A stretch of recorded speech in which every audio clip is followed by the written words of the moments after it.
नमस्कार मित्रांनो, आपण आता GS2चा पेपर बघतोय। यापूर्वी आपण याचे 2 व्हिडिओ बनवले आहेत। यामध्ये आपण 2023चा पेपर जो की 21 जानेवारी 2024 ला पार पडला होता। तर GS2 मध्ये आपण 101 पासून तर 150 पर्यंतचे प्रश्न बघणार आहोत, म्हणजे हा आपला पार्ट 3 बनणार आहे। तर भाग 3 आपण बघतोय।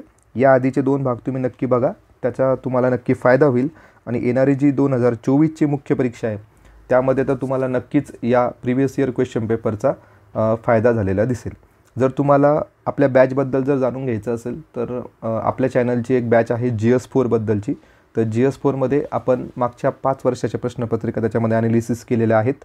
2019 पासून तर 2023 पर्यंतचे सगळे GS4 चे पेपर त्यामध्ये आपण डिटेल ॲनालिसिस केलेले आहेत। त्याचबरोबर तुम्हाला तिथे ऑडिओ भेटणार आहे।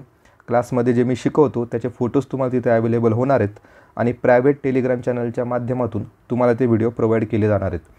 आणि यामध्ये जर आपण बघितलं तर आपण सायन्स अँड टेक, त्यानंतर ॲग्री इकॉनॉमी आणि इकॉनॉमी हा सगळा पार्ट त्याच्यामध्ये आपण कव्हर करतोय। आणि विथ जे काही करंट रिलेटेड गोष्टी असतात, करंटमध्ये ज्या गोष्टी येत असतात सायन्स अँड टेक बद्दलच्या, त्याचे अपडेट तुम्हाला त्या चॅनलवर भेटत जाईल। आणि त्याची व्हॅलिडिटी असणार आहे राज्यसेवा मुख्य परीक्षा 2024 पर्यंत। तर याची फीस फक्त नाममात्र आपण 499 रुपये ठेवलेली आहे। ज्यांना GS4 PYQ ॲनालिसिस बॅच घ्यायची असेल त्यांनी आपल्या टेलिग्राम चॅनलवर ऑफिसर्स ड्रीम यावर जाऊन तुम्ही तिथे सगळी माहिती घेऊ शकता आणि त्या पद्धतीने तुम्ही ती बॅच जॉईन करू शकतात। तर बघा मित्रांनो, हा जो पेपर आहे GS2चा 2023 मुख्य परीक्षा 21 जानेवारी 2024 ला हा पेपर झाला होता। आपण सेट ए बघतोय। सेट ए मधला 101 नंबरचा प्रश्न आपल्याला बघायचा आहे। तर बघा, आपली टेक्निक अशी असते की आपण वाचताना आधी प्रश्न नीट वाचून घेतो, त्यानंतर आपण बघतो की हा कोणता टॉपिक असू शकतो आणि मग त्या अँगलनी कशा पद्धतीने एलिमिनेशन मेथड वगैरे आपल्याला वापरता येतात किंवा आपल्या अभ्यासाच्या बळावर हा प्रश्न टॅकल होतो की नाही, तर त्या सगळ्या गोष्टींचा आपण इथे विचार करत असतो आणि त्या पद्धतीने आपण प्रश्न सॉल्व्ह करण्याचा प्रयत्न करतो। कारण की हे जे सगळे आपण उत्तर देणार आहेत हे सगळे फायनल आन्सर कीवर बेस असणार आहे। तर बघा, 101 नंबरचा प्रश्न आपण पाहतोय। तर हा प्रश्न जर बघितला आपल्याला तर दिसतंय की महानगरपालिकेचे रिलेटेड आहे। ठीक आहे, पंचायत राज नावाचा जो टॉपिक आहे आपल्याला GS2 मध्ये त्या रिलेटेड हा क्वेश्चन आहे। तर बघूयात आपण। महाराष्ट्राच्या संदर्भात महानगरपालिकेसंबंधी खालील विधाने विचारत घ्या। 2 ऑप्शन आपल्याला दिलेले आहेत, त्यातलं कोणतं बरोबर कोणतं चूक आपल्याला सांगायचं आहे। कोणत्याही समितीच्या सभापतीने किंवा उपसभापतीने समितीच्या लागोपाठ 2 सभा बोलवण्यात कसूर केला तर राज्य शासन त्यास पदावरून दूर करू शकते। तर बघा, आता इथे काय म्हणलेलं आहे, समिती म्हणजे महानगरपालिकेमध्ये ज्या समित्या असतात, स्थायी समिती असतात, पाणी पुरवठ्याबद्दलची, परिवहन समिती, जे काही समिती असतात त्याचे जे सभापती असतात किंवा त्याचे उपसभापती असतात, त्यांनी जर लागोपाठ 2 सभा बोलवण्यात कसूर केला तर राज्य शासन त्यांना पदावरून दूर करू शकतं, असं पहिलं विधान आहे। दुसरं विधान बघूयात। अशा प्रकारे पदावरून दूर केलेला सभापती मात्र त्याच्या पदाच्या उर्वरित कालावधीत त्या समितीचा सभापती किंवा उपसभापती म्हणून पुन्हा निवडून येण्यास पात्र असतो। आता बघा, आपल्याला एक लॉजिक आपण लावू शकतो। काय लॉजिक लावणार की एखाद्या व्यक्तीला आपण पदावरून दूर करतोय, म्हणजे राज्य शासन एवढा मोठा निर्णय घेत असेल की एखाद्या समितीवरच्या सभापतीला जर राज्य शासन हा पदावरून दूर करत असेल तर त्यावेळेस त्या व्यक्तीला आपण पुन्हा चान्स देणार आहे का? त्याला आपण अपात्र केलेलं असल्यावर त्याला पुन्हा पात्र आपण ठरवू शकणार आहे का? तर नाही। त्यामुळे बी नंबरचं ऑप्शन इथं चुकीचं ठरू शकतं। आणि पहिलं जर बघितलं तर राज्य शासनाला ते पावर असतात की ते या सभापतींची पदावरून त्यांना दूर करू शकतात। म्हणजे राज्य शासनाला पावर पाहिजे याबद्दलची, तर ते आपल्याला माहिती पाहिजे। तर हा आपला अभ्यासाचा भाग आहे, राईट। तर हे 2 सभा आणि राज्य शासन त्यांना पदावरून काढणे हा आपल्या अभ्यासाचा भाग असतो। आणि दुसरं जे विधान आहे त्याच्यामध्ये ते म्हणतायत की दूर जर केलेलं असेल एखाद्याला पदावरून तर त्याला परत पात्र कसं करणार आहे, तर नाही करणार। त्याच्यामुळे बी नंबरचं विधान इथे काय ठरू शकतो आपण, चुकीचं ठरू शकतो। ऑप्शन बघा, विधान अ बरोबर, विधान ब बरोबर, दोन्हीही विधाने बरोबर आणि दोन्हीही विधाने चूक। याचं उत्तर काय असणार आहे, फक्त विधान 1 बरोबर आहे। बघा, हा प्रश्न होता महानगरपालिका आणि त्यातल्या त्यात त्या महानगरपालिकेमध्ये असलेले ज्या काही समित्या आहेत त्याचे जे सभापती असतात त्यांच्याबद्दलच्या या गोष्टी आपल्याला विचारलेल्या होत्या। पुढे बघूयात। आता हा जो भाग 3 आहे यामध्ये शक्यतो जास्त प्रश्न हे कायद्यावरचे आहेत, जे आपल्याला 8 ते 10 पर्यंत जे कायदे दिलेले आहेत त्या कायद्यांवरचे प्रश्न याच्यामध्ये जास्त असणार आहेत। भारतात वित्तीय जबाबदारी व अर्थसंकल्प व्यवस्थापन कायदा कोणत्या वर्षी मंजूर झाला? बघा, हा तुम्ही प्रीचा अभ्यास करताना पण वाचलेला असतो। इकॉनॉमिक्समधला हा पार्ट आहे। वित्तीय प्रशासन जो टॉपिक आहे आपल्याला GS2 मध्ये, आणि GS4मध्ये पण आपण हा भाग अभ्यासत असतो. त्यालाच आपण म्हणतो FRBM. FRBM ॲक्ट तुम्ही ऐकला असेल, fiscal responsibility and budget management act. हा ॲक्ट कधीचा आहे त्याच्याबद्दल थोडी माहिती तुम्हाला असायला हवी, आणि हा आपला अभ्यासाचा भाग आहे. बघा, आपल्याला माहिती आहे की हा जो ॲक्ट आहे 26 ऑगस्ट 2003ला आलेला आहे. ठीक आहे, याची अंमलबजावणी जर विचारली आपल्याला, याच्यावर पण भरपूर वेळा प्रश्न आलेला आहे. अंमलबजावणी कधी झालेली या कायद्याची, FRBMची? तर लक्षात ठेवा 5 जुलै 2004, म्हणजे पुढच्या वर्षी 2004मध्ये या कायद्याची अंमलबजावणी झालेली आहे. आता परत असा क्वेश्चन येऊ शकतो की FRBM कायदा लागू करणारं पहिलं राज्य कोणतं आहे? ते तुम्हाला माहिती पाहिजे. ते कर्नाटक आहे. हे पहिलं राज्य आहे की FRBM कायदा लागू करणारं. महाराष्ट्र जर बघितलं तर महाराष्ट्राने कधी लागू केलेलं आहे? महाराष्ट्र FRBM जर आपण पाहिलं तर 2005मध्ये महाराष्ट्राने हा कायदा लागू केलेला आहे. यामध्ये मग तुम्ही जर एक्स्ट्रा माहिती घेतली तर तुम्हाला माहीत असेल की FRBMचे काही कार्यगट आहेत. असे 3 कार्यगट आहेत. पहिला कार्यगट, दुसरा कार्यगट आणि तिसरा कार्यगट. याबद्दल तुम्ही एक्स्ट्रा माहिती घेऊन ठेवा.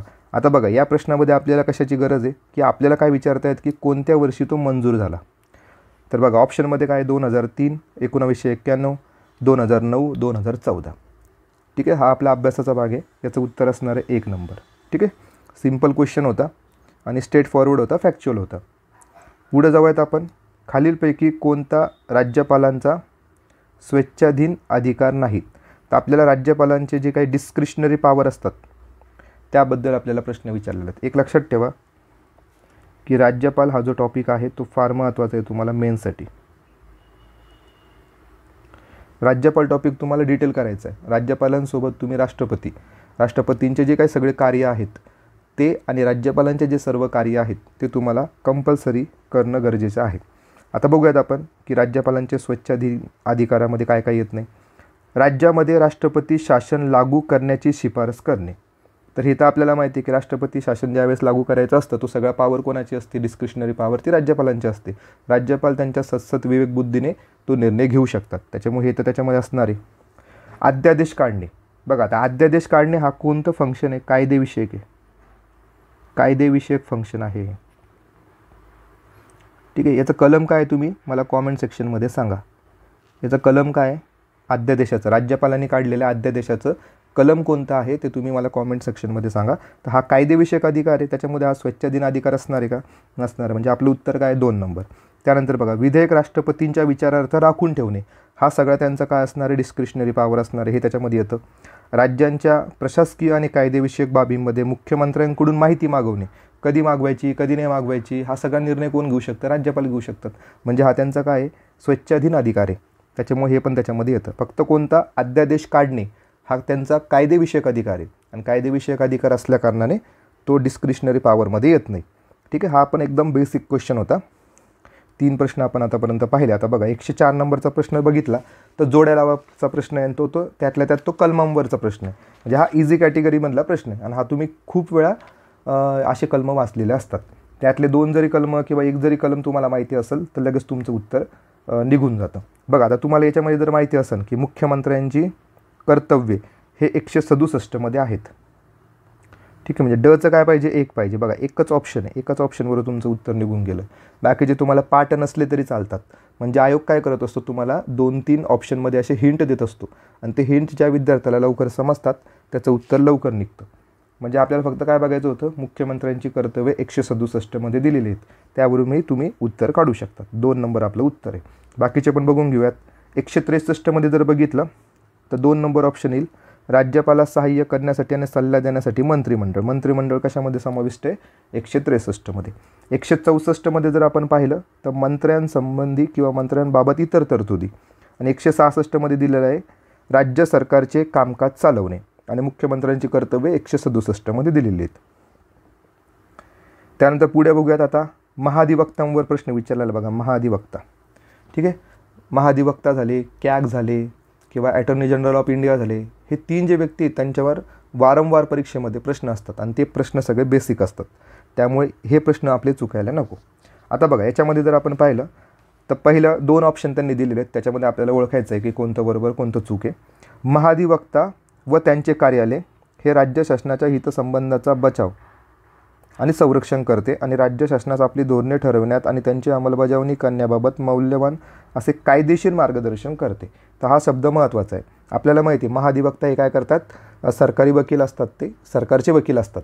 त्यामुळे त्यांच्याकडे कोणते काम असतात, कायदेशीर मार्गदर्शनाचं त्यांच्याकडे काम असतं, हे आपल्याला माहिती आहे. त्याच्यामुळे पहिलं विधान हे बरोबर असणार आहे. महाधिवक्ता हा फौजदारी खटल्यातील आरोपी व्यक्तींचा बचाव राज्य शासनाच्या परवानगीशिवाय करू शकत नाही. बरोबर. आता ते जर सरकारचे वकील असतील तर त्यांना सरकारची परवानगी घ्यावी लागत असेल, परमिशन घ्यावी लागत असेल. त्याच्यामुळे 2 नंबरचं पण विधान इथे बरोबर ठरते. म्हणजे महाधिवक्तांबद्दल एकदम जनरलाइज सेंटेन्स इथे वापरलेले आहेत. त्यामुळे दोन्हीही विधाने इथे बरोबर ठरतात. चला पुढच्या प्रश्नावर जाऊयात आपण. 106 नंबरचा प्रश्न आहे, जो की आपल्याला मुख्य सचिवांबद्दल विचारलेला दिसतोय. खालील विधाने विचारात घ्या. मुख्य सचिव या पदाचा उगम ब्रिटिश राजवटीत केंद्र सरकारमध्ये झाला. या पदाची निर्मिती 1787 मध्ये वॉरेन हेस्टिंग यांनी केली. बघा सगळे फॅक्च्युअल डेटा याच्यामध्ये विचारलेले आहेत. मुख्य सचिवांबद्दल काय काय फॅक्च्युअल डेटा विचारला, की ब्रिटिश राजवटीमध्ये आलेलं आहेत का हे पद, तर आपण ओके म्हणू शकतो. पण 1787 आहे का, तर नाही, 1799 आपल्याला पाहिजे. 1799 इथे असायला पाहिजे होतं. म्हणजे ही जी काही हे जे काही इयर दिलेलं आहे ते इथे चुकीचं आहे. आणि लॉर्ड हेस्टिंग जर बघितलं तर आपल्याला माहिती आहे की कलेक्टर किंवा जिल्हाधिकारी या पदाबाबत जर बघितलं तर आपण वॉरेन हेस्टिंग हे वाचलेले असतात. त्याच्यामुळे वॉरेन हेस्टिंग इथे दिसलं तुम्ही काय करायला पाहिजे, पहिलं विधान हे चुकीचं ठरवलं पाहिजे. इथे काय पाहिजे, लॉर्ड वेलेस्ली इथे पाहिजे होतं. ठीक आहे. त्यामुळे पहिलं विधान तर आपल्याला समजलं आहे की ते चुकीचं आहे आणि आपल्याला बरोबर विधान विचारलेलं आहे. मग इथे अ दिसतंय, हे गेलं. 2 नंबरच्या विधानामध्ये पण अ दिसतं, हे आपण एलिमिनेट केलं. आता आपल्याकडे फक्त 3 आणि 4 या 2 ऑप्शनमध्ये आपल्याला उत्तर द्यायचं आहे. पुढे बघा बी नंबरचं विधान. मुख्य सचिव हा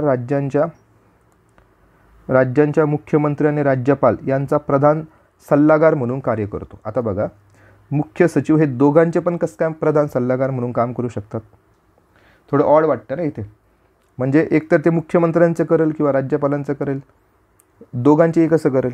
ठीक आहे. तसं एक तुम्ही लॉजिक लावू शकता पेपरमध्ये मी तुम्हाला सांगतो की अशा पद्धतीने तुम्हाला लॉजिक लावता येतं. त्याच्यामुळे 2 नंबरचं विधान हे आपण चुकू शकतो. ठीक आहे. त्यामुळे 2 नंबर विधान वाचताना एकदम काळजीपूर्वक वाचायचं. मुख्य सचिव जर म्हणलं ते पूर्ण प्रशासनाचे हेड असतात. त्यामुळे इथे ते काही मुख्यमंत्री आणि राज्यपाल यांचे काही प्रधान सल्लागार म्हणून काम नाही करत. त्यामुळे इथे बी नंबरचं ऑप्शन आपण चुकीचं ठरवलं. त्यानंतर मुख्य सचिव हे राज्यांच्या प्रशासनातील सर्वात ज्येष्ठ केडरपद असून ते भारताच्या अग्रक्रम तालिकेमध्ये 21व्या स्थानी आहे. बघा इथं फॅक्च्युअल डेटा परत विचारलेला आहे. म्हणजे याच्यामध्ये हा आपल्या अभ्यासाचा भाग आहे की मुख्य सचिव यांचं जे काही अग्रक्रम तालिकेमधले जो क्रमांक असतो तो आपल्याला पाठ पाहिजे. हे जर आपल्या नोट्समध्ये आपण लिहून ठेवलेलं असेल तर नक्की हा प्रश्न आपला टॅकल होतो. ठीक आहे. तर मग इथं काय पाहिजे होतं, इथं 23व्या स्थानी पाहिजे होतं, 23व्या स्थानी. ठीक आहे. इथे आयोगाने काय केलेलं आहे, फॅक्च्युअल डेटामध्ये थोडं चुकीचा डेटा टाकलेला आहे आणि त्यामुळे मुले इथे कन्फ्यूज होतात.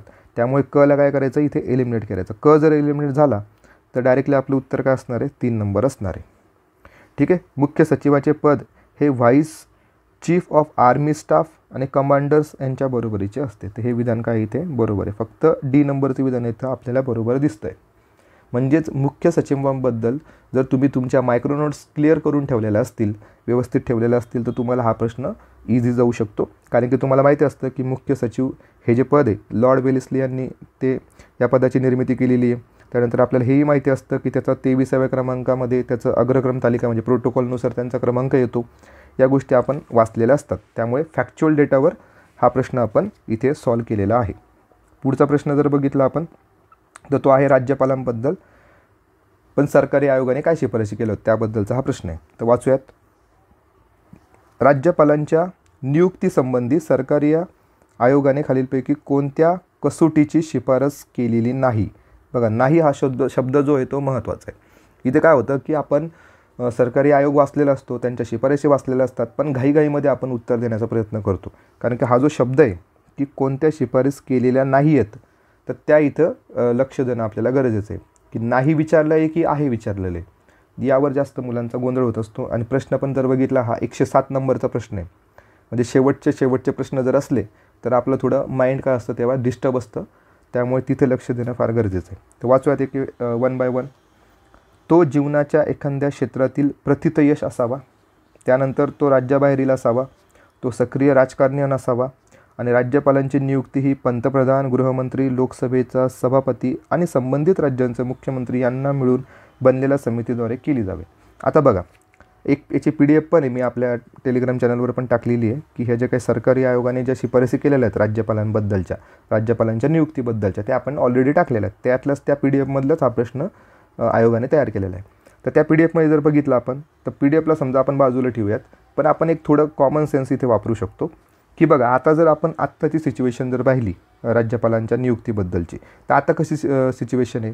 आपल्याला माहिती आहे की राज्यपाल जे असतात ते एकदम प्रतिष्ठित व्यक्ती असतात एखाद्या क्षेत्रातले, तर हे आपण योग्य ठरवू शकतो.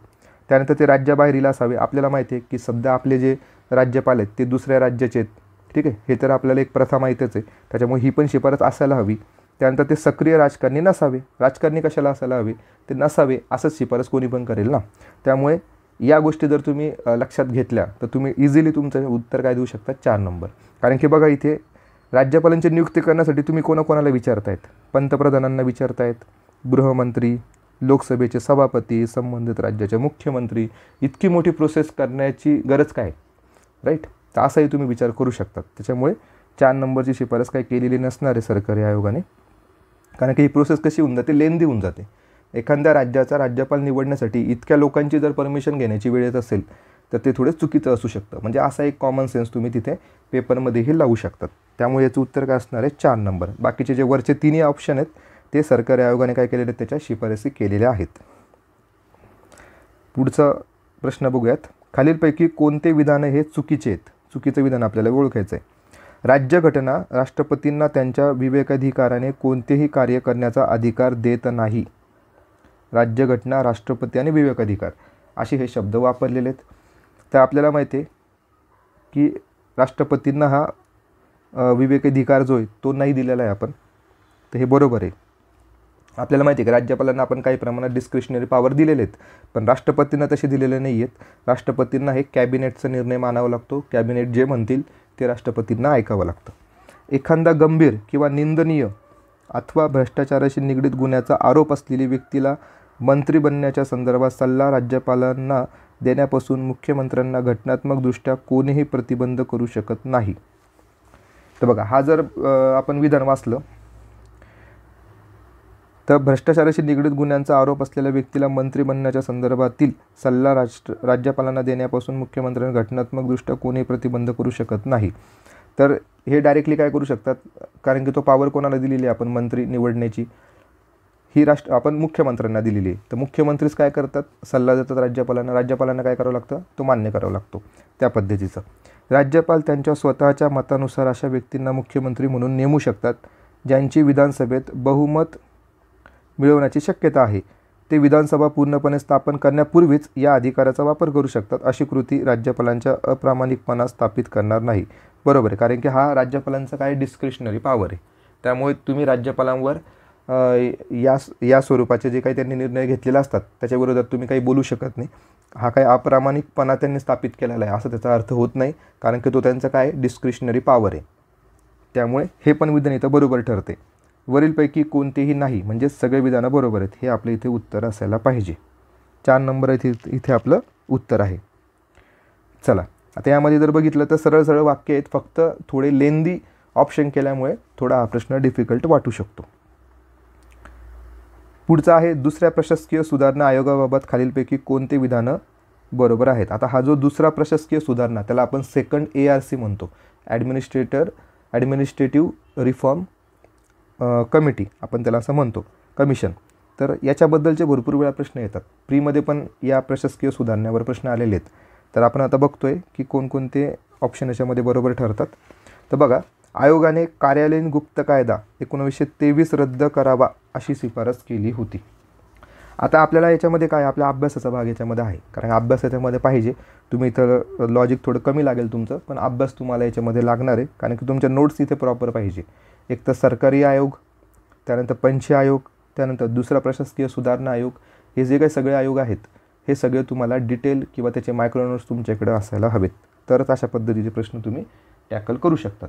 तर पहिलं जर बघितलं तर हा जो काही गुप्त कायदा होता 1923, हा रद्द करण्याची शिफारस या प्रशासकीय सुधारणा आयोगाने केलेली होती. आयोगाने सशस्त्र बल विशेष अधिकार कायदा 1958 रद्द करावा अशी शिफारस केली होती. हा पण आपल्या अभ्यासाचा भाग आहे. हा ज्याला माहिती असेल त्यालाच माहिती असेल, कारण की फॅक्च्युअल डेटा आहे तो पाठच पाहिजे. नसेल पाठ तर तुम्ही हा प्रश्न स्किप करू शकता. समजा तुम्हाला नाहीच येत असेल, काही आठवतच नसेल तर तुम्ही हा पाठ स्किप करू शकता. आयोगाने स्थानिक क्षेत्र विकासासाठी संसद सदस्य आणि विधिमंडळ सदस्यांना देण्यात येणाऱ्या निधीची योजना रद्द करावी अशी शिफारस केली होती. या सगळ्या गोष्टींमध्ये आपल्याला काय कळतं आहे, काही ना काही रद्द करण्याची शिफारस ही या दुसऱ्या प्रशासकीय सुधारणा आयोगाने केलेली आहे. समजा हा प्रश्न जरी आता तुम्हाला नाही येत असेल, पण 2024साठी या प्रश्नाची जी इन्फॉर्मेशन आहे ती तुम्हाला महत्त्वाची, म्हणजे तुमच्या नोट्समध्ये तुम्ही ही इन्फॉर्मेशन लिहून ठेवली पाहिजे. याचं उत्तर काय असणार आहे, वरीलपैकी सर्व. ठीक आहे. पण पेपरमध्ये जर असा प्रश्न आला आणि जर तुम्हाला माहिती नसेल तर तुम्ही स्किप करू शकता. खालीलपैकी कोणते विधानं बरोबर आहेत, परत बरोबर विधान आपल्याला विचारलेले आहे. आता बघा, हा जो प्रश्न आहे थोडा मिक्स क्वेश्चन आहे, तर बघूयात. अर्थविधेयक नसलेल्या संपूर्ण विधेयकाचा पुनर्विचार करावा असा संदेश देऊन ते परत पाठवण्याचा राज्यपालांना अधिकार नाही. कोणत्या विधेयकांबद्दल बोलत आहेत? अर्थविधेयक नसलेल्या विधेयकाबाबत पुनर्विचाराबाबतचे हे गोष्ट बोलत आहेत की राज्यपालांना तसा अधिकार नाही आहे परत पाठवण्याचा.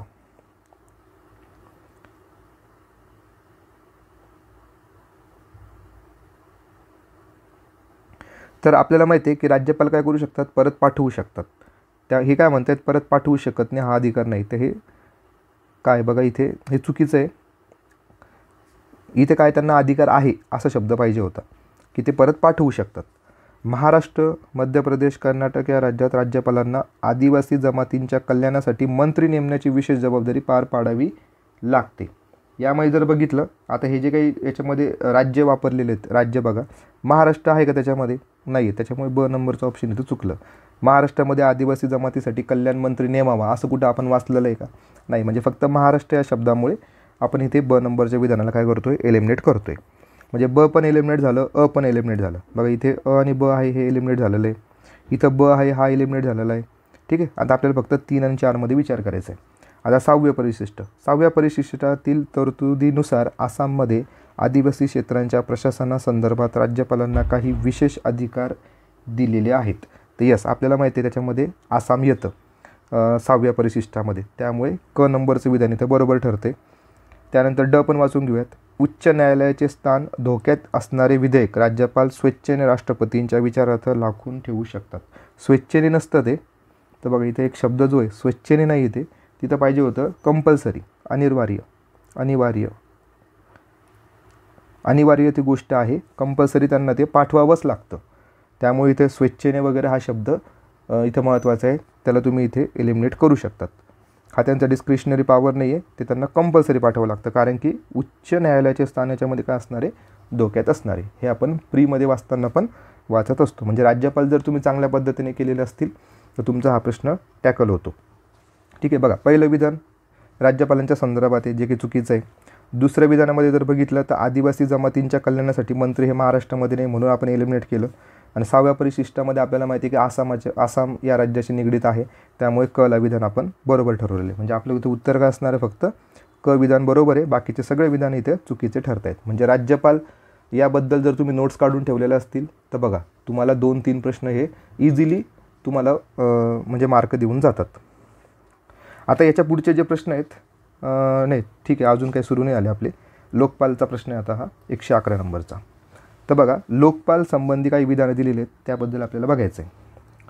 न्यूझीलंड हा राष्ट्रकुल राष्ट्रांमधील म्हणजे कॉमनवेल्थ जे कंट्री असतात त्यामधील लोकपाल नेमणारा पहिला देश आहे. तर ही फॅक्च्युअल डेटा आहे आणि हा आपण लोकपाल वाचताना वाचतच असतो, त्यामुळे 100% आपल्याला ही गोष्ट माहिती पाहिजे. तर आपण असं म्हणू शकतो 1962मध्ये न्यूझीलंड हे फर्स्ट कॉमनवेल्थ कंट्री आहे की ज्याने लोकपाल नेमलेला आहे. त्यानंतर भारतात लोकपाल आणि त्यातील सदस्यांचा कार्यकाळ हा 5 वर्ष ते 65 वर्षापर्यंत असतो. आता हा जो काही फॅक्च्युअल डेटा आहे हा आता आपल्याला पाठच असतो, तर हा किती असायला हवा, 570 असा आपण पाठ केलेला आहे. कारण की आपल्याला माहिती आहे लोकपाल म्हणून जो व्यक्ती असतो तो सर्वोच्च न्यायालयाचा न्यायाधीश असतो. ठीक आहे. तर न्यायाधीश असल्यामुळे तो तिथे 65ला सेवानिवृत्त होतात आणि सेवानिवृत्त झाल्याच्यानंतर त्यांची नेमणूक कुठे होते, लोकपाल म्हणून होऊ शकते 70 वर्षापर्यंत. पुढचे 5 वर्ष ते इथे राहू शकतात. त्यामुळे ब नंबरचं विधान हे चुकीचं ठरते. लोकपालमधील न्यायिक सदस्य हा सर्वोच्च न्यायालयाचा माजी न्यायाधीश अथवा उच्च न्यायालयाचा माजी मुख्य न्यायाधीश असावा. तर हे विधान बरोबर आहे. लोकपाल म्हणून त्यांची नियुक्ती कशा पद्धतीने होते. तर बघा इथे आपण काय केलेलं आहे, बी नंबरच्या विधानाला चुकीचं ठरवलेलं आहे. तर बी बरोबर आहे का, नाही. इथे पण बी आहे, नाही.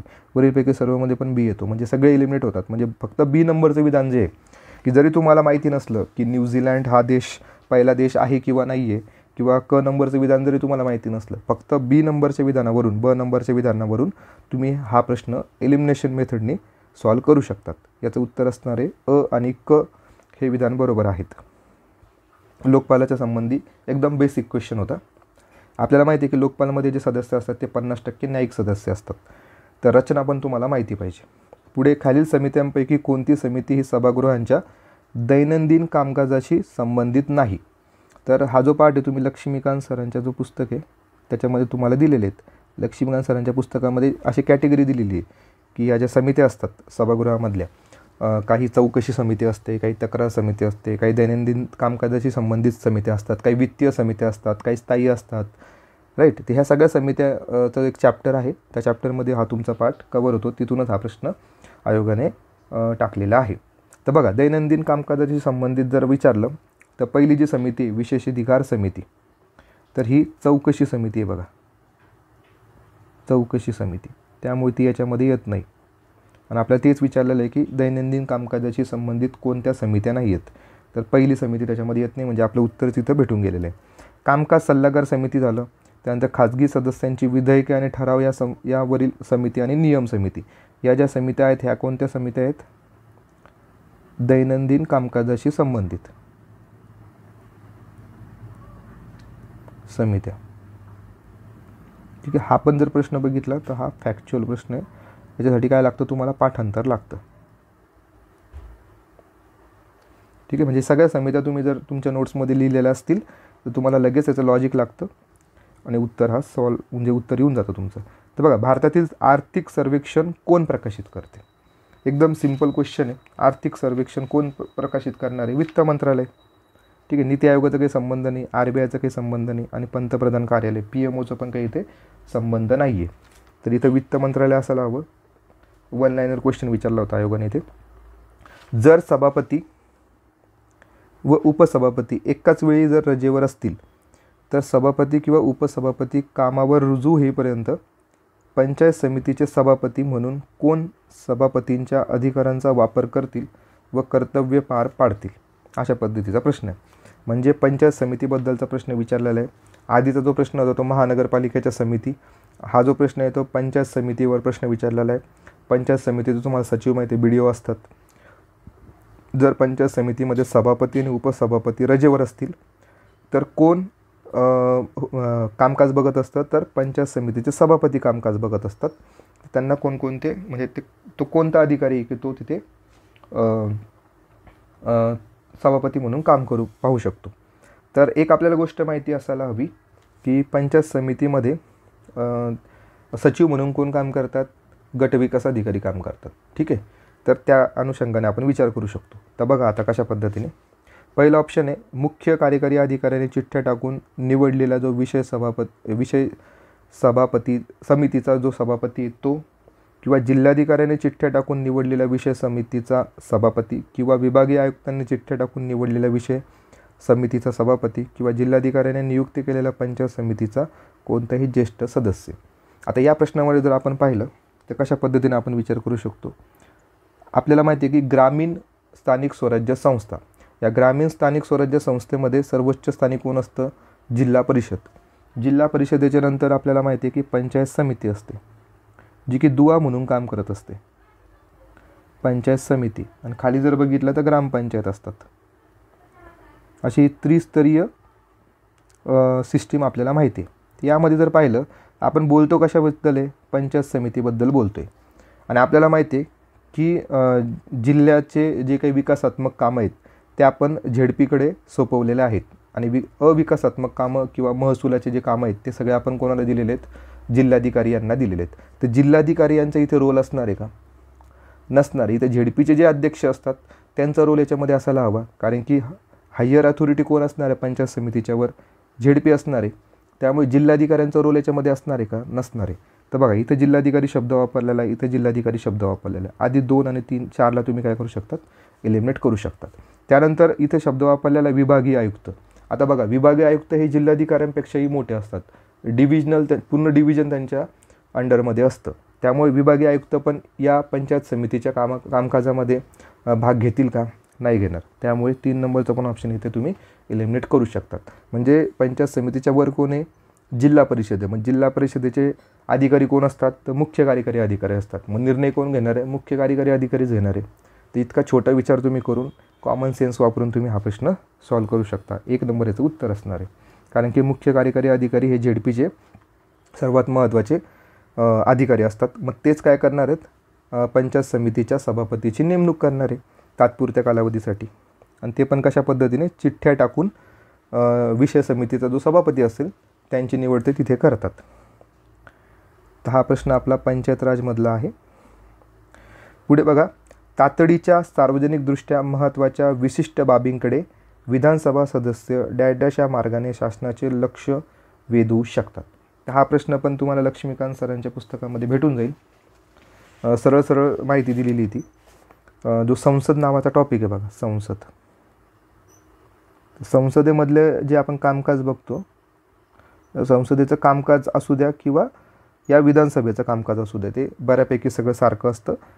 तर याच्यामध्ये म्हणजे संसदेमध्ये जे काही गोष्टी आपण वापरतो, समजा स्थगन प्रस्ताव असेल, निंदावजन्य प्रस्ताव असेल, तसाच प्रस्ताव आपण कुठं मांडत असतो? विधानसभेमध्ये मांडत असतो. त्यामुळे ते जर तुम्ही वाचलेलं असाल तर तुम्हाला ते लॉजिक लागू शकतं. तर बघा इथे जर बघितलं आपण तर आपल्याला काय करायचं आहे? सार्वजनिकदृष्ट्या महत्त्वाच्या गोष्टीकडे लक्ष वेधायचं आहे. त्यासाठी आपण कोणता प्रस्ताव मांडतो? तर स्थगन प्रस्ताव. ठीक आहे. तर स्थगन प्रस्ताव जर आपण संसदेच्या बाबतीत विचार केला, संसदेच्या बाबतीत, तर तिथे आपल्याला 50 सदस्यांचं काय लागत असतं? समर्थन लागत असतं. तरच तो मांडता येत असतो स्थगन प्रस्ताव. राज्यसभेमध्ये तो नसतो, राज्यसभेत नसतो. आणि त्याला मॅक्झिमम किती चर्चा करता येते या स्थगन प्रस्तावावर? 2 तास 3 मिनिटे चर्चा करता येते. नंतर निंदावजन्य प्रस्ताव जर बघितला तर हा मंत्र्यांबद्दल असतो, की मंत्र्यांविरुद्ध हा वापरला जातो, की मंत्री महोदय जर कधी त्यांच्याबद्दल जर काही इश्यू असेल, काही विषय असेल, त्यांच्याबद्दल काही समस्या असेल किंवा त्यांना टार्गेट करायचं असेल तर त्यावेळेस निंदावजन्य प्रस्ताव हा मांडला जात असतो. अविश्वास प्रस्ताव तुम्हाला माहिती आहे, याच्यामध्ये कारणे दिली जात नाही. हा सरकारचे बहुमत सिद्ध करण्यासाठी पण वापरतात कधी कधी, की सरकारकडे बहुमत आहे किंवा नाही आहे, त्यासाठी अविश्वास प्रस्ताव मांडला जातो. आणि हरकतीचा मुद्दा जर बघितला तर समजा नियमानुसार काम होत नसेल, नियमानुसार काम होत नसेल तर काही गोष्टीमध्ये हरकत घेतली जाते, त्यालाच आपण म्हणतो हरकतीचा मुद्दा. ठीक आहे. पण आपल्याला इथे काय विचारलेलं आहे? तातडीच्या सार्वजनिकदृष्ट्या महत्त्वाच्या विशिष्ट बाबींकडे सदस्यांचं लक्ष वेधून घ्यायचं आहे, त्यासाठी आपण स्थगन प्रस्ताव, त्यालाच आपण ॲडजॉर्नमेंट मोशन हे वापरत असतो. तर संसदेमध्ये पण सेम आहेत आणि विधानसभेमध्ये पण सेम आहेत. तर या गोष्टी तुम्ही लक्षात घ्या. आपण बाकीचे पण ऑप्शन यामध्ये बघितलेले आहेत. 116 नंबरचा प्रश्न, मूलतः राज्यघटनेच्या अनुच्छेद 243 स्मॉल बी नुसार ग्रामसभेची व्याख्या करण्यात आलेली आहे. ग्रामसभा ही कायमस्वरूपी संस्था असून तिचे सदस्य हे निर्वाचित नसतात असं ते म्हणतायत. आणि ग्रामसभा आपल्याला माहिती आहे की ग्रामसभा ही गावातल्या लोकांची असते. 18 वर्ष ज्यांचं पूर्ण आहे आणि त्यांच्या मतदारसंघामध्ये नाव आहे, त्या सगळे लोक त्याच्यामध्ये समाविष्ट होऊ शकतात ग्रामसभेमध्ये. मग ते निर्वाचित असतात का? तर नसतात. त्याच्यामुळे हे विधान बरोबर आहे. आणि हे जे काय आहे 243B, 243, त्यानंतर 243A, त्यानंतर 243B, तर हां ते या पद्धतीने. तर 243 हे जे स्मॉल बी आहे ते याच्या अंतर्गत येतं.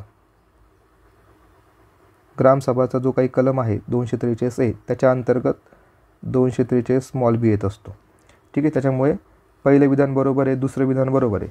जरी त्यांची नावे मतदार यादीत नोंदलेली नसली तरी ग्रामसभा ही मुख्यत्वे 18 वर्षे वयावरील सर्व व्यक्तींची मिळून बनलेली असते. हे चुकीचं आहे. त्यांचे नावे इथे काय असतात? नोंदलेली असतात, नोंदणी असते त्यांची. कशामध्ये? मतदार यादीमध्ये.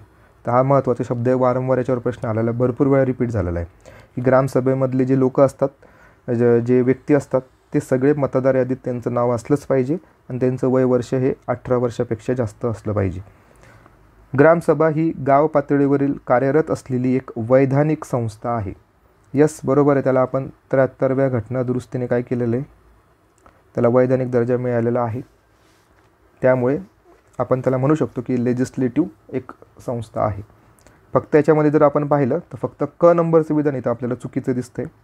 तर क जर चुकीचं बघितलं आपण तर आपलं उत्तर असायला हवं अ, ब आणि क. इथे क आहे, इथे क आणि इथं वरीलपैकी सर्वमध्ये पण क आहे. तर अशा पद्धतीने तुम्ही एलिमिनेशन करू शकतात. बघा, तुम्हाला समजा 243B माहिती नाही आहे, बाकीचं समजा बाकीच्यामध्ये कन्फ्यूज असेल, पण तुम्हाला एवढं तर माहिती असतं की मतदार यादीमध्ये ग्रामसभेमध्ये गावातल्या लोकांचं काय पाहिजे? नोंदणी पाहिजे. तर नोंदणी असेल तरच तो ग्रामसभेमध्ये येऊ शकतो. चला पुढचा प्रश्न. महाराष्ट्रातील जिल्हा परिषदेच्या जलव्यवस्थापन आणि स्वच्छता समिती बाबत काही विधानं विचारलेले आहेत. बघा, आता तिसरा प्रश्न हा आपल्याला चौथा प्रश्न आहे पंचायत राजवरचा. पहिला प्रश्न आपण महानगरपालिकेबद्दल बघितला, त्यानंतर पंचायत समितीबद्दलचा बघितला. हा वरचा जो प्रश्न आहे तो ग्रामसभेच्याबद्दल बघितला, ग्रामसभा. आणि आता हा जो प्रश्न आहे चौथा पंचायतमध्ये, तो आपल्याला विचारतायत जिल्हा परिषद. ठीक आहे, म्हणजे आपण सगळे ग्रामीण स्थानिक स्वराज्य संस्थात बघतोय. फक्त एकच प्रश्न तो महानगरपालिकेवरचा आपण बघितला होता की जो शहरी स्थानिक संस्था त्या होतात. तर याच्यामध्ये काय विचारलं आपल्याला? जल व्यवस्थापन व स्वच्छता समिती. भरपूर समित्या असतात जिल्हा परिषदेमध्ये, तर त्यातली एक समिती आपल्याला इथे विचारलेली आहे. त्यामुळे तुम्ही अभ्यास करताना काय करायचं आहे की जिल्हा परिषद करतानाच त्यामध्ये ज्या ज्या समित्या येतात त्या समित्याचे अध्यक्ष कोण आहे, त्यांचे कार्य काय आहेत, हे तुम्ही तुमच्या नोट्समध्ये लिहायला पाहिजेत. समितीस आपली कार्य आणि कर्तव्ये पार पाडताना सहाय्य किंवा सल्लागार देण्यासाठी जिल्ह्यातील सहाय्य करणाऱ्या संघटनांच्या कितीही प्रतिनिधींना विशेष निमंत्रण करता येईल. आता बघा, इथं हा शब्द काय वापरलेला आहे? कितीही प्रतिनिधींना. तर हे चुकीचं आहे. ते तो स्पेसिफिक आकडा असतो. ठीक आहे, कितीही प्रतिनिधींना तुम्ही बोलवू शकत नाही. त्यामुळे तुम्ही लगेच तिचं लॉजिक लावू शकता की इथे हा कुठेतरी हिंट आहे दिलेली आयोगाने. तर ती हिंट ओळखायची आणि अ नंबरच्या विधानाला काय करायचं? लगेच एलिमिनेट करून टाकायचं. अला जर एलिमिनेट केलं तर बघा, दोन्ही विधाने बरोबर असणार आहे का?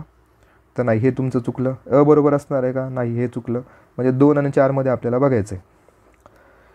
विषय समितीला नेमून देण्यात आलेल्या विषयांच्या संबंधात विषय समितीला जे सर्व अधिकार असतील आणि ज्या अधिकारांचा ती वापर करीत असेल ते सर्व अधिकार जलव्यवस्थापन व स्वच्छता समितीला जलसंधारण, जतन, वापर, पिण्याच्या पाण्याचा पुरवठा, स्वच्छता या संबंधात असतील आणि ती त्यांचा वापर करील. आता बघा, अ आपण काय ठरवलेले? चुकीचं ठरवलेले.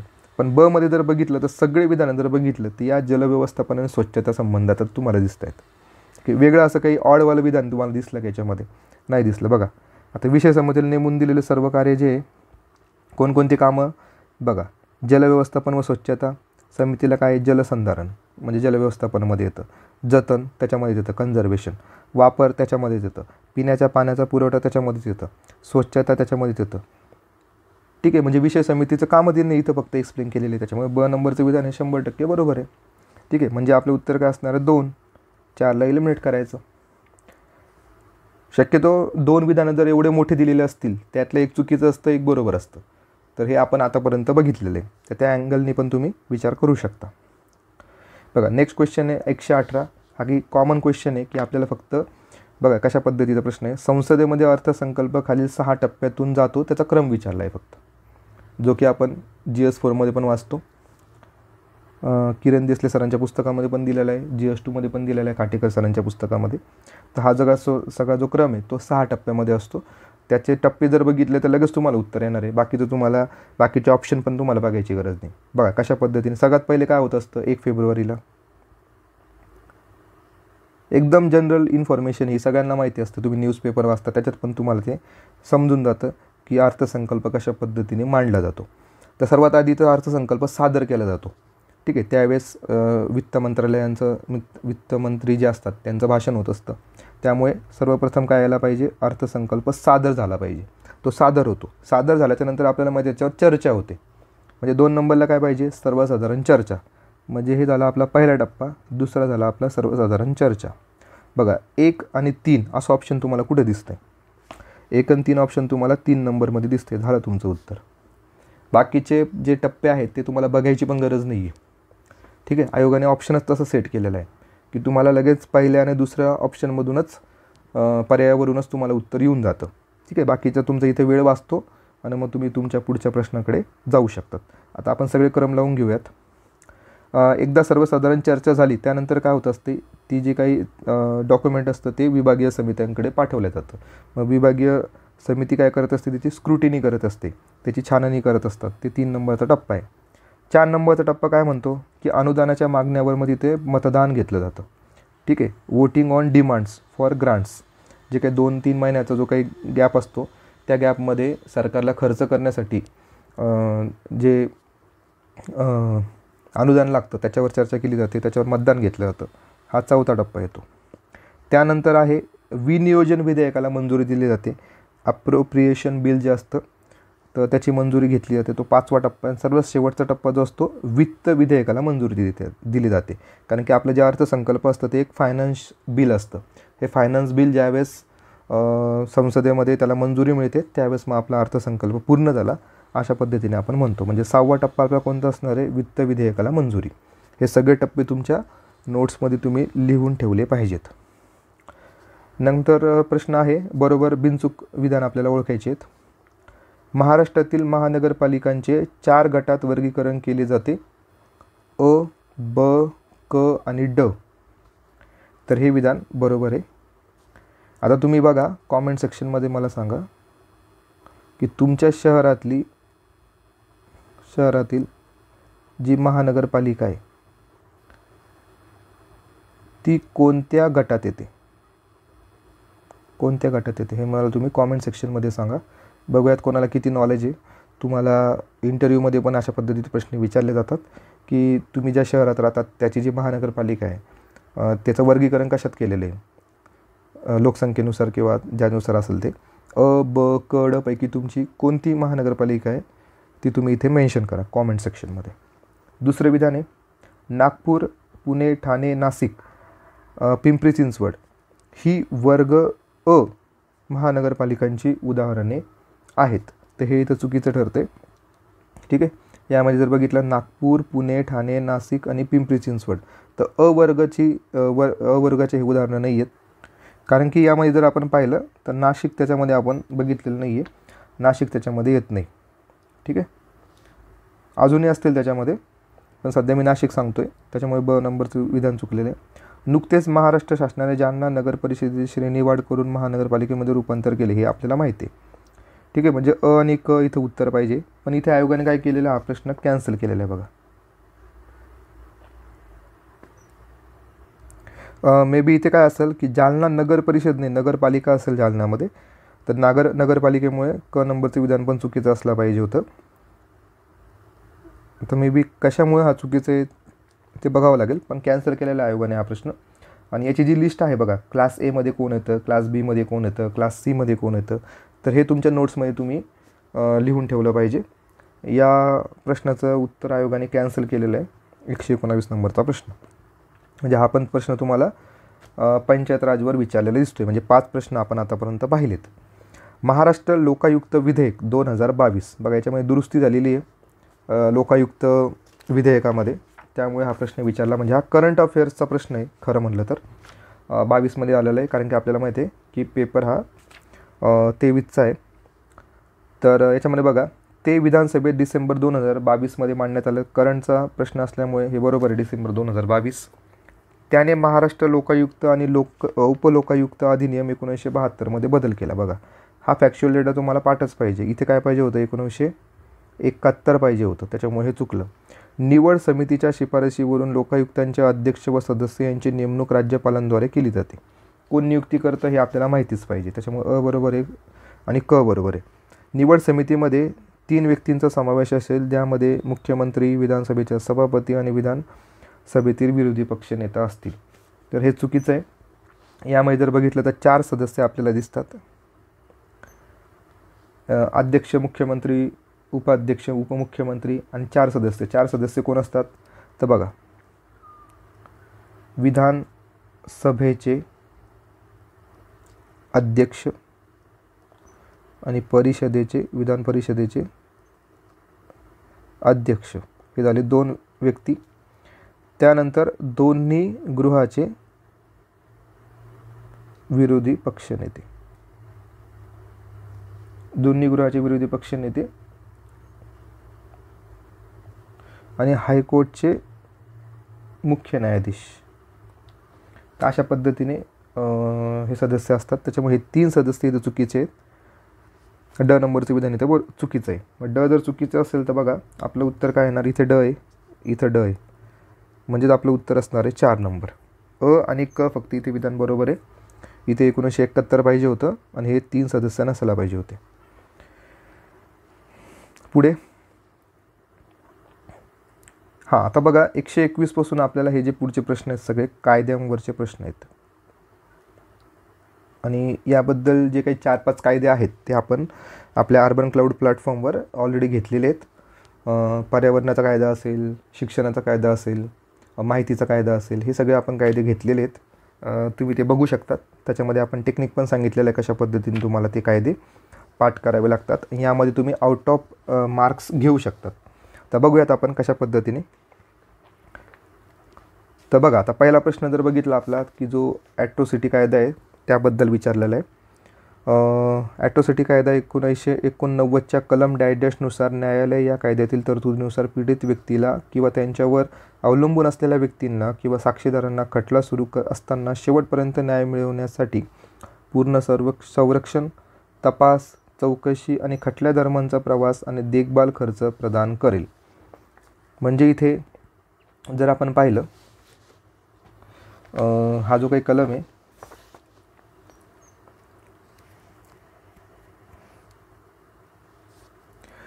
जी पीडित व्यक्ती बरं का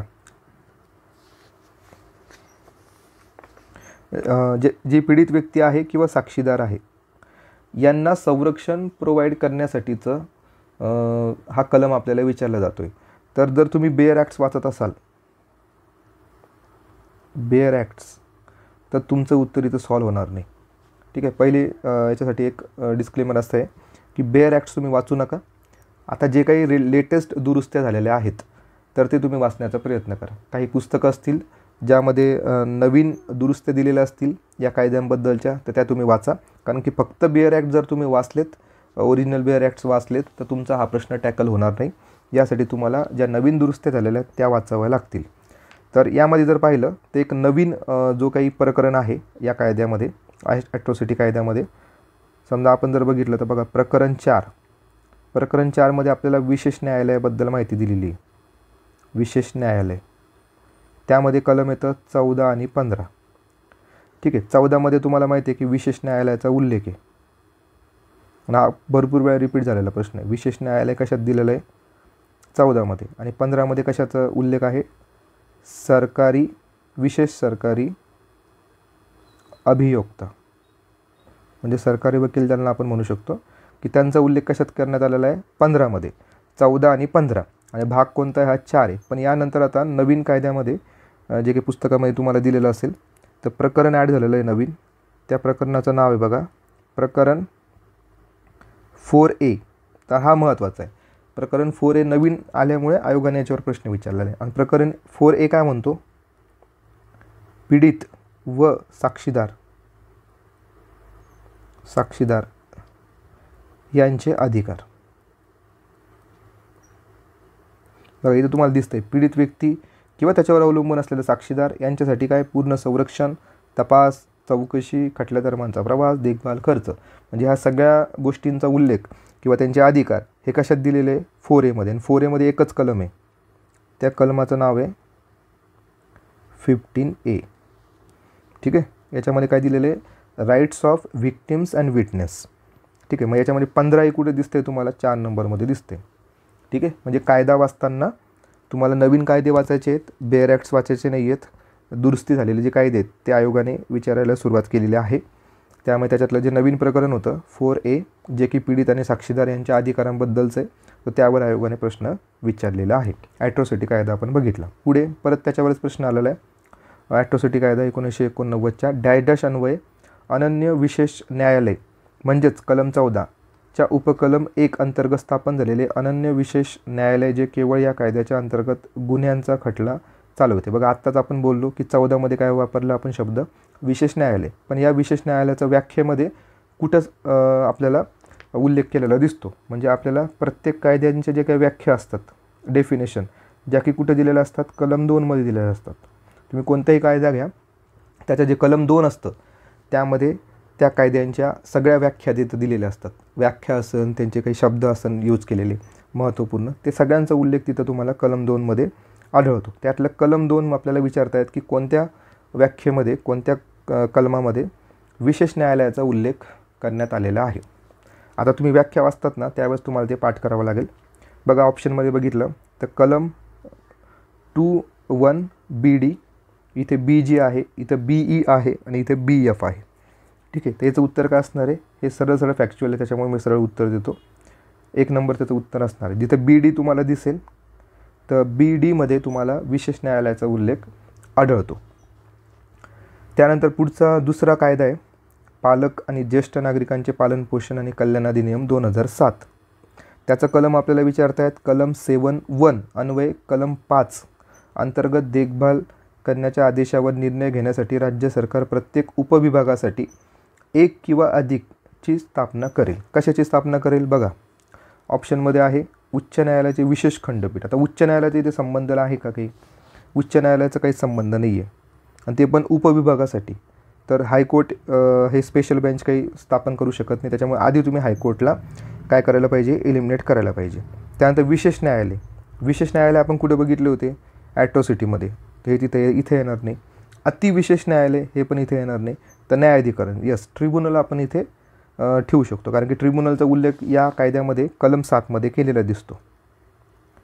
कलम 7मध्ये ट्रिब्युनल गठीत करणे असा उल्लेख करण्यात आलेला आहे, किंवा त्याला निर्वाह न्यायाधिकरण असाही शब्द या कायद्यामध्ये वापरलेला आहे. त्यामुळे याचं उत्तर काय असणार आहे? न्यायाधिकरण, ट्रिब्युनल. अस्पृश्यतेच्या कारणांवरून कोणत्याही व्यक्तीस कोणत्याही इस्पितळास प्रवेश देण्यास नकार दिल्यास नागरी हक्क संरक्षण कायदा 1955 नुसार जास्तीत जास्त डॅश कारावास व जास्तीत जास्त डॅश रुपये दंडाची शिक्षा होऊ शकते. हा एकदम बेसिक क्वेश्चन आहे. जो आपला नागरी हक्क संरक्षण कायदा आहे 1955चा, त्याचा कलम जर आपण पाहिला तर त्या कलम 5मध्ये याचा उल्लेख करण्यात आलेला आहे की जर कोणत्याही व्यक्तीला हॉस्पिटलमध्ये किंवा हॉस्पिटलचं वसतिगृह असेल किंवा हॉस्पिटलचं आपण म्हणू शकतो मेडिकल कॉलेज वगैरे असेल, तिथे समजा तुम्ही प्रवेश नाकारत असेल तर त्या ठिकाणी कलम 5चा उल्लेख येतो. या कलम 5मध्ये काही शिक्षा दिलेल्या आहेत. त्या शिक्षा असं आहे किमान 1 महिना कारावास ते कमाल 6 महिना कारावास असा उल्लेख करण्यात आलेला आहे. आणि दंड जर बघितला आपण तर 100 किमान ते 500 रुपये कमाल अशा पद्धतीचा दंडचा उल्लेख त्या कायद्यामध्ये, त्या कलमामध्ये करण्यात आलेला आहे. आणि आपल्याला काय विचारलं? जास्तीत जास्त कारावास किती? तर 6 महिने. आणि जास्तीत जास्त दंड किती? तर 500 रुपये. असा ऑप्शन कुठे दिसतोय तुम्हाला? 6 महिने आणि 500. बघा पहिलाच ऑप्शन तुम्हाला दिसतंय 6 महिने आणि 500. ठीक आहे, म्हणजे हे सगळं जे आहे हे बेसिक आपण बघतोय की कलम 5मध्ये जो अपराध दिलेला आहे त्याची शिक्षा तिथे दिलेली असते. तर हे तुम्हाला तर मायक्रो नोट्समध्ये असायलाच पाहिजे सगळ्या कायद्यांबद्दल. आणि हा बेसिक क्वेश्चन त्यांनी काही डिटेलमध्ये आपल्याला काही विचारलेलं नाही आहे. आता परत एकदा व्याख्या आपल्याला विचारली. बघा जिथं तुम्हाला कलम 2 दिसेल तिथं तुम्हाला व्याख्यांवर किंवा डेफिनेशनवर प्रश्न विचारलेले असतात. नागरी हक्क संरक्षण अधिनियम 1955. तुम्ही एक लक्षात घ्या, प्रत्येक कायद्यावर 2-2 प्रश्न आयोग टाकत असतो शक्यतो, म्हणजे तशी त्यांची विचारण्याची पद्धत आहे. यामध्ये जर बघितलं डॅशनुसार अनुसूचित जाती याला संविधानाच्या 366(24) स्थान दिलेलं आहे. तर त्या अनुसूचित जातींचा उल्लेख कोणत्या कलमामध्ये करण्यात आलेला आहे? तर सेक्शन 2DC, DB, DA की DD? त्याचं उत्तर जर बघितलं DBमध्ये SCचा उल्लेख करण्यात आलेला आहे. ठीक आहे, अजून एक तुम्हाला सांगतो 2E जर बघितलं आपण 2E दुकान या व्याख्येचा उल्लेख करण्यात आलेला आहे. त्यानंतर 2AA यावर पण प्रश्न येऊन गेलेला आहे. यामध्ये हॉटेलचा उल्लेख करण्यात आलेला आहे AA. तर या गोष्टी तुम्हाला पाठच कराव्या लागतील, त्याशिवाय पर्याय नाही आहे. पुढचा वेगळा कायदा आहे माहितीचा अधिकार अधिनियम 2005 नुसार. नुसार मुख्य माहिती आयुक्त हे विहित कालावधीसाठी सदर पदावर राहतील आणि पुनर्नियुक्तीसाठी पात्र नसतील. तर हा उल्लेख कुठं करण्यात आलेला आहे? तर बघा, आपल्याला आपण ट्रिक सांगितलेली होती आपल्या व्हिडिओमध्ये, आपण व्हिडिओ घेतलेला आहे यूट्यूबवर. तर कलम 3 तुम्हाला माहिती पाहिजे. कलम 3 काय येतं? केंद्रीय माहिती आयोग येतो. केंद्रीय माहिती आयोग. तर केंद्रीय माहिती आयोगमध्ये आपण पाठ केलं होतं 12, 13 आणि 14. तर 12 आयोग स्थापन करणे असा उल्लेख आहे. 13 या जे काही पदावधी त्यांचे जे काही अधिकारी आहेत, आयुक्त आहेत, त्यांचा पदावधी आणि सेवा शर्ती यांचा इथे उल्लेख करण्यात आलेला आहे. आणि 14 जर बघितलं तर त्यांना पदावरून दूर करणे असा उल्लेख करण्यात आलेला आहे. 12, 13 आणि 14 मुख्य आयुक्त आणि माहिती आयुक्त यांना पदावरून दूर करण्याचा उल्लेख 14 आहे. म्हणजे 12, 13 आणि 14 हे तिन्ही कलम कशासाठी आहे? केंद्रीय माहिती आयोगासाठी. आणि आपल्याला काय विचारलेलं आहे? मुख्य माहिती आयुक्तांचं पुनर्नियुक्तीसाठी पात्र नसतील किंवा पदावर राहतील. तर पुनर्नियुक्ती म्हटलं तर कशामध्ये येईल? ते पदावती आणि सेवा शर्तीमध्ये येईल. म्हणजे 13 ते यायला पाहिजे. तर 13 पण कशात येणार ते? तर 13(1) ते येतात. तर 1 नंबर आपल्या इथे उत्तर, 3 नंबर आपल्या इथे उत्तर असायला पाहिजे. आयोगाने काय केलं? 13(2), 13(4), 13(1) आणि 13(3) दिलेले. त्यामुळे ते उपकलम पण तुम्हाला इथे बऱ्यापैकी लक्षात ठेवावे लागतील. पण आपण कॉमन सेन्स असा यूज करू शकतो की मुख्य आयुक्त हे स्टार्टिंगच्याच कलमामध्ये असतात. त्यामुळे 13(1) हे त्याचं उत्तर असायला पाहिजे. पुढचा जो आपला कायदा आहे तो IT ॲक्ट आहे. IT act 2000. माहिती तंत्रज्ञान कायदा 2000चे खालीलपैकी कोणते कलम हे सायबर ॲपलीय न्यायाधिकरणाच्या स्थापनेशी संबंधित आहे? सरळ त्यांनी आपल्याला काय विचारलं? प्रकरण विचारलेले. तर प्रकरण 10 तुम्हाला पाठ पाहिजे. प्रकरण 10 उल्लेख करण्यात आलेला आहे अपील न्यायाधिकरण. यातलं पहिलंच कलम आहे 48. या 48 हे सायबर अपील न्यायाधिकरणाची स्थापना करावी असा उल्लेख करण्यात आलेला आहे. मग 48 इथे दिसते का तुम्हाला कुठे? नाही आहे. म्हणजे 47 पण नाही आहे, 25 नाही आहे, 22 नाही आहे. म्हणजे उत्तर काय पाहिजे आपलं? वरीलपैकी कोणतेही नाही. याचं उत्तर काय पाहिजे होतं आपल्याला? 48. इथं ऑप्शनमध्ये आहे का? नाही आहे. बालकांच्या मोफत व सक्तीच्या शिक्षणाचा अधिकार अधिनियम 2009 अन्वये बालक म्हणजे डॅश या वयाचे मुलगा किंवा मुलगी. बघा, हा एकदम इझिएस्ट क्वेश्चन आहे. सगळ्यांना याचं उत्तर येऊन जाईल. 6 ते 14 वर्ष वयोगट. नंतर भ्रष्टाचार प्रतिबंधक कायदा 1988च्या कलम 17 नुसार मुंबई महानगरपालिकामध्ये दर्जाच्या खाली नसलेल्या पोलीस अधिकारी हे तपासासाठी अधिकृत व्यक्ती असतात. बघा, उल्लेख कशाचा करण्यात आलेला आहे? मुंबई महानगर. आता मेट्रोपॉलिटन सिटी जर असेल तर तिथे कोणता अधिकारी असू शकतो? तुम्हाला माहिती आहे. अधीक्षक असणार का तिथे? नाही. आपल्याला माहिती आहे DYSP, अधीक्षक हे शक्यतो ग्रामीण भागामध्ये असतात. त्यानंतर आयुक्त जर बघितले तर आयुक्तांच्या एक पोस्ट खाली जर बघितलं तर ते तिथं असायला पाहिजे. आणि इन्स्पेक्टर जर बघितले, PI जर बघितले, तिथे असणार आहे का? नसणार आहे. आयुक्तांना पण आपण इथे एलिमिनेट करू शकतो. उत्तर काय असणार आपलं? सहाय्यक आयुक्त. ACP असा शब्द त्याच्यात वापरलेला आहे. ठीक आहे. Assistant commissioner of police. तर ACP तिथं असायला हवे. तर हा बेसिक क्वेश्चन होता, त्यामुळे याच्यात काही एवढं हे नाही आहे, डाऊट नाही आहे.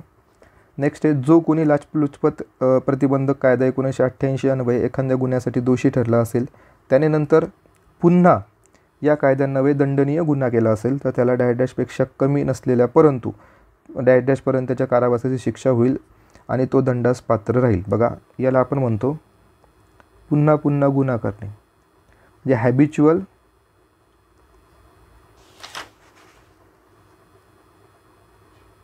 हॅबिच्युअल ऑफेंडर त्यांना आपण म्हणतो, की ते वारंवार तो गुन्हा करत राहतात.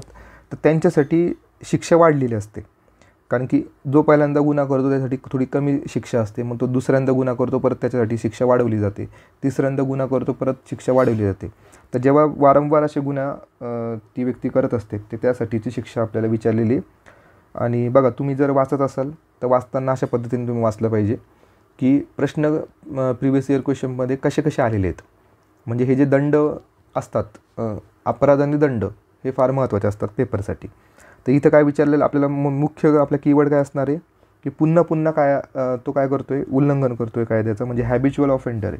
तर हॅबिच्युअल ऑफेंडर याचा कलम दिलेला आहे आपल्याला, कलम 14. तर हे तुम्ही लक्षात ठेवलं पाहिजे. मग यामध्ये जर पाहिलं आपण तर त्याची शिक्षा जर बघितली तर 5 वर्ष 10 असं केलेलं आहे. 5 वर्ष ते 10 वर्ष म्हणजे वाढवलेली शिक्षा आहे यामध्ये, कारण की तो पुन्हा पुन्हा गुन्हा करतो आहे म्हणून. सरळ सरळ फॅक्च्युअल गोष्ट आहे. त्यानंतर पर्यावरण संरक्षण अधिनियम 1986च्या मोठ्या शीर्षकात डॅश याचा उल्लेख आहे. आता आपण जो काही यूट्यूबवर हा कायदा टाकलेला आहे त्याच्यामध्ये पहिल्याच लाईनमध्ये आपण हे बोललेलो आहे हा कायदा शिकवताना की याच्यामध्ये स्टॉकहोम परिषदेचा उल्लेख करण्यात आलेला आहे 1972च्या. मानवी पर्यावरण परिषद तेव्हा भरली होती. लगेच तुम्हाला याचं उत्तर येऊन जाईल, यूट्यूबवरचा तुम्ही तो व्हिडिओ बघू शकतात. मानवी हक्काचे संरक्षण अधिनियम 1993च्या कलम 30 नुसार मानवी हक्काच्या उल्लंघनामुळे उद्भवलेल्या गुन्ह्यांचा जलद खटला चालवण्याच्या उद्देशाने राज्य सरकार, त्यानंतर उच्च न्यायालयाच्या मुख्य न्यायाधीशांच्या संमतीने अधिसूचनेद्वारे प्रत्येक जिल्ह्यासाठी एक डॅश मानवी हक्क न्यायालय असल्याची नमूद करू शकतात. आता बघा, हा प्रश्न थोडा आउट ऑफ द सिलेबस आहे, कारण की हा कायदा आपल्याला काही दिलेला नाही आहे सिलेबसमध्ये, पण तरी आयोगाने आपल्याला विचारलेला आहे. ठीक आहे, हा HRDमध्ये पण येऊ शकतो. तर कलम 30मध्ये आपल्याला कशाचा उल्लेख आहे किंवा कशाचा नाही आहे हे आपण थोडं कन्फ्यूज होऊ शकतो पेपरमध्ये. पण आपण तिथं काय डोकं लावायचं की प्रत्येक जिल्ह्यासाठी, ठीक आहे, प्रत्येक जिल्ह्यासाठी आपल्याला माहिती आहे की मानवी हक्क न्यायालय स्थापन करण्यात आलेले आहे. जनरल नॉलेजचा हा प्रश्न आहे. तर ते कुठं स्थापन करण्यात आलेले ते आपल्याला माहिती पाहिजे. तर बघा, न्यायदंडाधिकारी न्यायालयामध्ये ते नसतात, दिवाणी न्यायालयामध्ये नसतात, कौटुंबिक न्यायालयाचा काही इथं संबंधच नाही मानवी हक्कामध्ये, तर ते सत्र न्यायालयामध्ये असतात. ठीक आहे, जे सेशन कोर्ट्स असतात, सेशन कोर्ट्समध्येच मानवी हक्क न्यायालय स्थापन करण्याची परमिशन दिलेली असते. तर ही बेसिक माहिती आहे, ती तुम्हाला माहिती असायला हवी, कारण की हा आउट ऑफ सिलेबस आपण म्हणू शकतो, कारण की हा जो काय कायदा आहे तो आपल्याला सिलेबसमध्ये नाही आहे. फक्त एक कॉमन सेन्स आपण वापरायचा की सत्र न्यायालयामध्येच मानवी हक्क न्यायालय असतात, हे आपल्याला माहिती पाहिजे. पुढे परत पर्यावरण संरक्षण कायदा 1986चे प्रकरण 3 मध्ये समाविष्ट असलेले डॅश पर्यावरण प्रदूषण प्रतिबंधक नियंत्रणे कमी करण्याचे संबंधित आहे. तर हे पण याचं पण एक्सप्लेनेशन आपण त्या व्हिडिओमध्ये दिलेलं आहे. सगळे आपण प्रकरणं पाठ करून घेतलेले आहेत. याच्यासाठी तुम्हाला याच्यामध्ये प्रकरणं पाठच पाहिजेत. तर 7 ते 17 आपण तिथे बोललेलो आहे.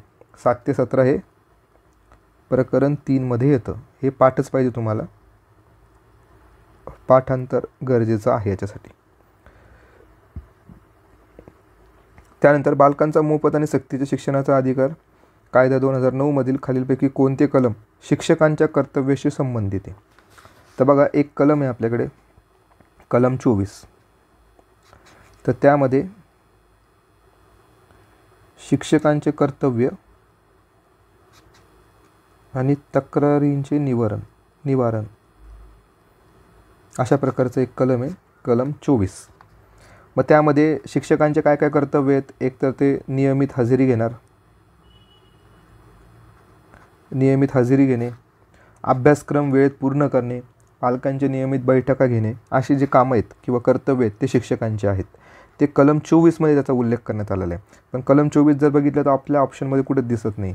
कलम 22 नाही आहे, कलम 21 नाही आहे, कलम 20 पण नाही आहे. तर उत्तर काय असणार आपलं? वरीलपैकी कोणतेही नाही. हा पण जो ॲक्ट आहे आपण यूट्यूबवर दिलेला आहे, तो तुम्ही नक्की बघून घ्या. याच्यामध्ये आपण सगळं व्यवस्थितपणे तुम्हाला ते एक्सप्लेन केलेलं आहे पूर्ण कायदा. माहितीचा अधिकार 2005 तरतुदीनुसार लोकसभेच्या बाबत सक्षम अधिकारी कोण? आता बघा, हा प्रश्न एकदम इझी आपण म्हणू शकतो, कारण की लोकसभेमध्ये सक्षम अधिकारी कोण असणार आहे? लोकसभेचे सभापती असणार आहे. ठीक आहे, म्हणजेच लोकसभेचे अध्यक्ष. राष्ट्रपतींचा काही संबंध नाही, भारताच्या सरन्यायाधीशांचा काही संबंध नाही आणि पंतप्रधानांचा पण इथे काही संबंध लागत नाही आहे. तर लोकसभेचे जे अध्यक्ष असतात ते इथे सक्षम प्राधिकारी म्हणून त्यांचा इथे उल्लेख करण्यात आलेला आहे. आता पुढचे जे काही प्रश्न आहेत तो जो ॲक्ट आहे आपला MLRC, महाराष्ट्र जमीन महसूल संहिता 1966 वरचे प्रश्न आहेत. आता हा कायदा कसा आहे, फार मोठा आहे, लेंदी, आणि याच कायद्याबद्दल भरपूर मुलांचे प्रश्न असतात की सर इतका मोठा कायदा आहे तर इतका सगळे कलम आपल्याला वाचावं लागतील का. तर यासाठी आपण असं बोलू शकतो की जे आयोगाने सिलेबसमध्ये मेन्शन केलेले प्रकरणं आहेत, डायरेक्टली आयोगाने प्रकरणं मेन्शन केलेले आहेत, तेवढेच प्रकरणं फक्त तुम्हाला करायचे आहेत. तर तुम्ही यासाठी खाटेकर सरांचं पुस्तक वापरू शकता. त्यामध्ये सरांनी लिमिटेड ज्या गोष्टी पेपरला विचारले जातात आणि सिलेबसमध्ये आहेत तेवढाच पार्ट त्यांनी त्या पुस्तकामध्ये दिलेला आहे. त्यामुळे ते पुस्तक जर तुम्ही वाचलं तर तुमचा सिलेक्टिव्ह अभ्यास होईल. नाहीतर इतके मोठे कलमं जर तुम्ही वाचत बसलात या कायद्याबद्दल तर थोडं डिफिकल्ट जाऊ शकतं, कारण की याच्यामध्ये 4 किंवा 5 प्रश्न विचारले जातात. पण त्यासाठी तुम्हाला अभ्यास फार करावा लागतो आणि पाठांतर पण फार लागतं. त्यामुळे जे मोजके कलमं आहेत या कायद्यामध्ये ते तुम्ही करायला पाहिजेत. त्याच्यातलं काय विचारलं आपल्याला, कलम 161 नुसार जिल्हाधिकारी गावातील कोणाच्याही ताब्यात नसलेली सर्व जमिनीच्या व्यवस्थापनाची योजना आणि त्यासंबंधी सर्व बाबींना मूर्त स्वरूप देणारे डॅश तयार करतील. तर सरळ सरळ उल्लेख करण्यात आलेला आहे या 161 निस्तार पत्रकाचा. त्यामुळे हा जर कलम तुम्हाला पाठ असेल तरच उत्तर येणार, नाहीतर उत्तर येणार नाही. आणि हे प्रकरण कोणते बघा, भूमी अभिलेख. भूमी अभिलेखमधलं पहिलंच कलम आहे ते एक लक्षात ठेवा. भूमी अभिलेख म्हणजेच लँड रेकॉर्ड्स आपण जे म्हणतो, तर त्यातलं हे कलम आहे 161. त्याच्यामध्ये उल्लेख करण्यात आलेला आहे निस्तार पत्रक, म्हणजे 4 नंबर इथे आपलं उत्तर असणार आहे. पुढे, शेतातील इमारत या संज्ञेचा अर्थ आकारणी केलेल्या किंवा धारण केलेल्या जमिनीवर डॅश या उद्देशांसाठी उभारलेली रचना. तर हे पण आपल्याला व्याख्यामध्ये येतं. व्याख्यामध्ये दिलेलं आहे शेतातील इमारतमध्ये कशा कशाचा समावेश होतो.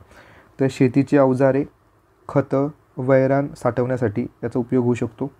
शेतीचे उत्पन्न साठवण्यासाठी उपयोग होऊ शकतो.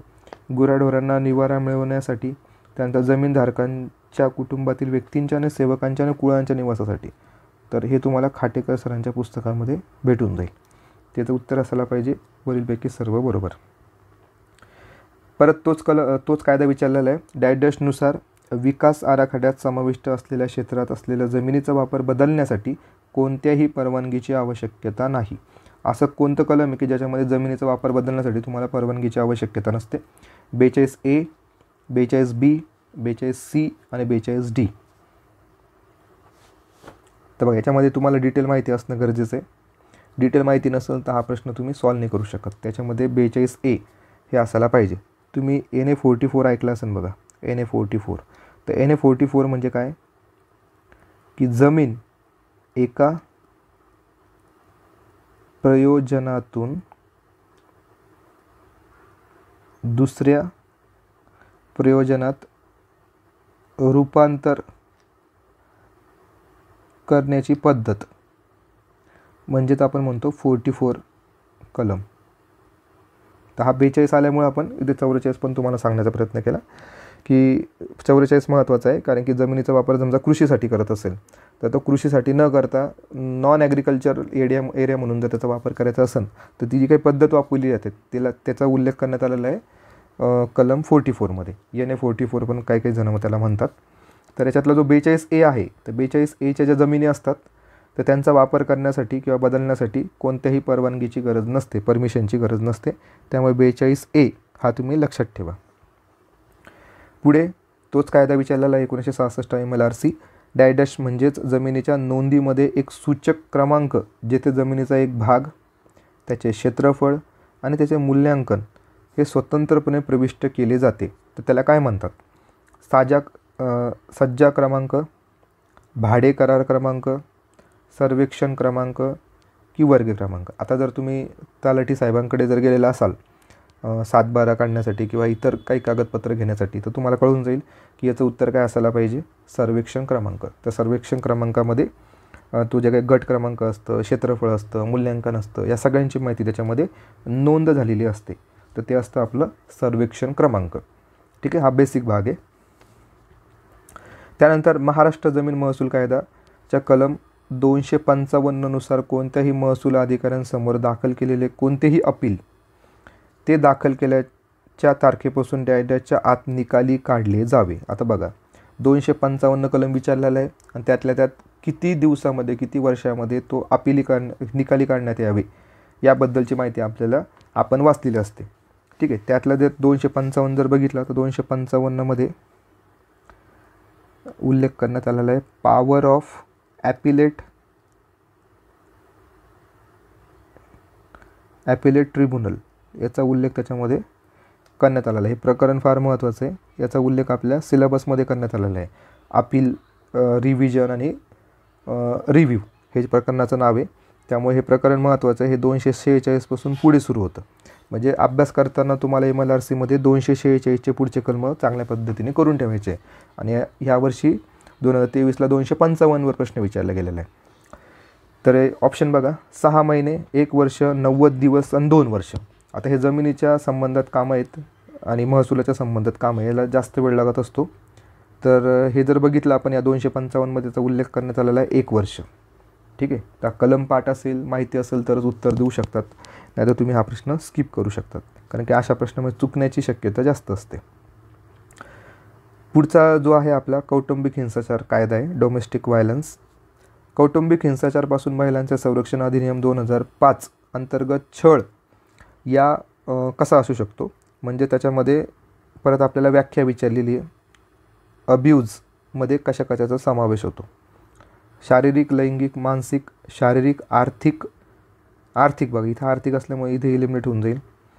लैंगिक आणि भावनिक, आर्थिक इथे पण आर्थिक शब्द आलेला आहे, फक्त बाकीचं नाही आलेलं आहे. त्यानंतर लैंगिक, शाब्दिक. आपण जर बघितलं तर सर्वांगीण व्याख्या करण्यात आलेली या छळाची. त्या कायद्यामध्ये आपण बघितलेलं आहे. कायदा वाचतानाच ते स्टार्टिंगलाच कलम 2 हे सगळ्या गोष्टी त्याच्यामध्ये देण्यात आलेल्या आहे. तर 4 नंबर आपल्या इथं उत्तर असणार आहे. शारीरिक पण आहे छळ, लैंगिक छळ आहे, शाब्दिक छळ आहे, भावनिक आणि आर्थिक. ठीक आहे, याच्यामध्ये फक्त 4चाच उल्लेख करण्यात आलेला आहे. तर आपल्याला सर्वांगीण सर्वसमावेशक विचार इथे करावा लागतो या डेफिनेशनच्या बाबतीत.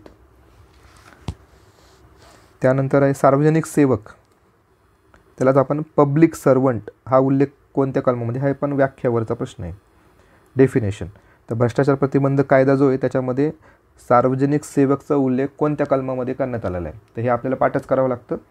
तर तो आहे कलम 2C मध्ये. ठीक आहे, तुम्ही सी फॉर सेवक अशा पद्धतीने लक्षात ठेवू शकता, एक ट्रिक म्हणून. सी फॉर सेवक. केंद्रीय दक्षता आयोग कायदा 2003 म्हणजे आपण त्याला CVC असं म्हणतो, सेंट्रल व्हिजिलन्स कमिशन.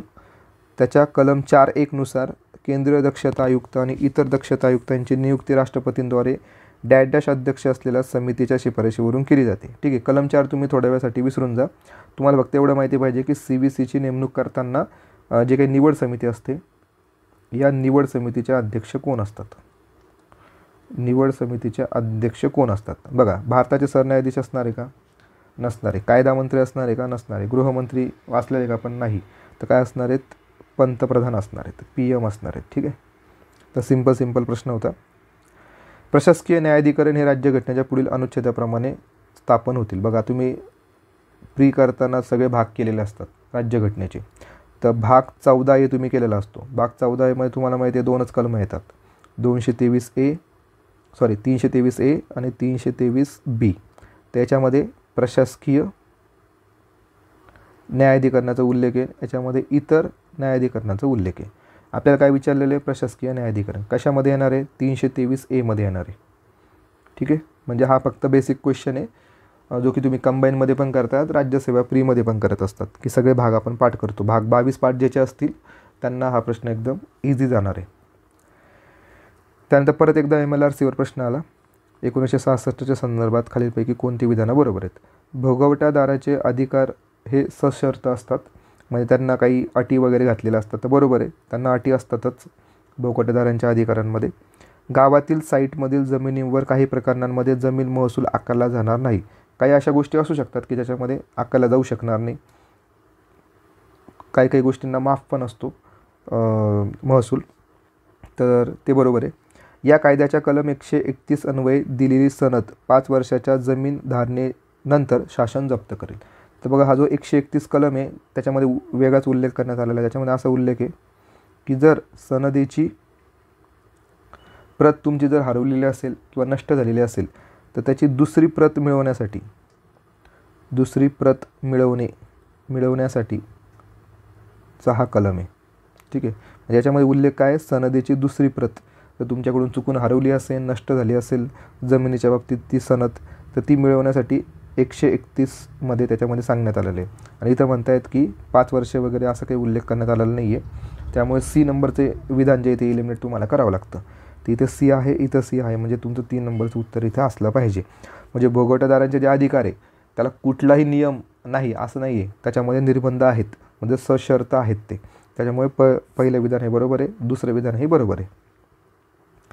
146 नंबरचा प्रश्न, जेव्हा पोटकलम 1 अन्वये विनंतीचा अर्ज फेटाळण्यात आला असेल त्या बाबतीत यथास्थिती केंद्रीय जनमाहिती अधिकारी किंवा राज्य जनमाहिती अधिकारी माहिती मिळवण्याची विनंती करण्यास व्यक्तीस काय करू शकतात. तर पहिलं बघा, पहिलं विधान आपण वाचू.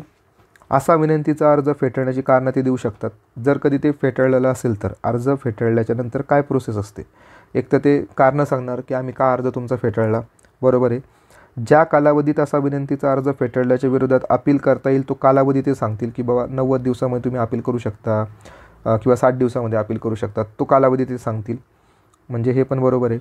अपील प्राधिकरणाचा तपशील ते देतील की तुम्ही कुठं हे अपील करू शकतात, तुम्ही अपील कुठे करणार, तर हे तुम्हाला सांगणार ते अधिकारी. त्याच्यामुळे क पण त्याच्यामध्ये असलं पाहिजे. आणि संबंधित प्राधिकाऱ्यांची नावे आणि पत्ता. आता बघा, त्या अधिकाऱ्याचा पत्ता देण्याची काय गरज आहे. ठीक आहे, फक्त त्या कार्यालयाची माहिती देऊ शकतात की ती या कार्यालयामध्ये तुम्ही जाऊन अपील करा, पण त्या अधिकाऱ्यांचे नावं आणि पत्ते हा खाजगी विषय असू शकतो. त्याच्यामुळे डला तुम्ही एलिमिनेट करायचं. तर बघा, इथं ड योग्य आहे, इथं ड योग्य आहे, तर हे आधी एलिमिनेट करून टाकायचे. म्हणजे तुमचं उत्तर इथं काय असलं हवं, काय असायला हवं, अ, ब आणि क. अ आणि ब क योग्य कुठे दिसतंय तुम्हाला, 1 नंबरमध्ये दिसतंय. ठीक आहे, म्हणजे डला तुम्हाला एलिमिनेट करायचं होतं. त्यानंतर पुढचा प्रश्न बघा, भारतीय राज्यघटनेच्या कोणत्या अनुच्छेदामध्ये मानवी देह व्यापार प्रतिबंध केलेला आहे. शोषणाविरुद्धचा फंडामेंटल राईट्स हा सगळ्यांना पाठच आहे. तर कलम 23 मध्ये ह्युमन ट्रॅफिकिंगचा उल्लेख करण्यात आलेला आहे. एकदम इझी प्रश्न होता हा. पुढे, कोणीही लोकसेवक जो अनुसूचित जनजातीचा सदस्य नसेल आणि अनुसूचित जाती व अनुसूचित जनजाती अत्याचार अधिनियम पालन करण्यात हेतू परस्पर कसूर करत असेल तर त्यास स्टॅटस एवढी कारावासाची शिक्षा होऊ शकते व ती 1 वर्षापर्यंत वाढू शकते. म्हणजे असा लोकसेवक आहे, पब्लिक सर्वंट आहे, की त्या पब्लिक सर्वंटने ॲट्रॉसिटीच्या बाबत हेतुपुरस्पर कसूर केलेला असेल किंवा ॲट्रॉसिटी दाखल केलेली नसेल, त्याच्यामध्ये कामामध्ये कसूर केलेला असेल, तर त्या व्यक्तीसाठी काय शिक्षा आहे. तर त्याची शिक्षा बघा, कलम 4 मध्ये देण्यात आलेली आहे.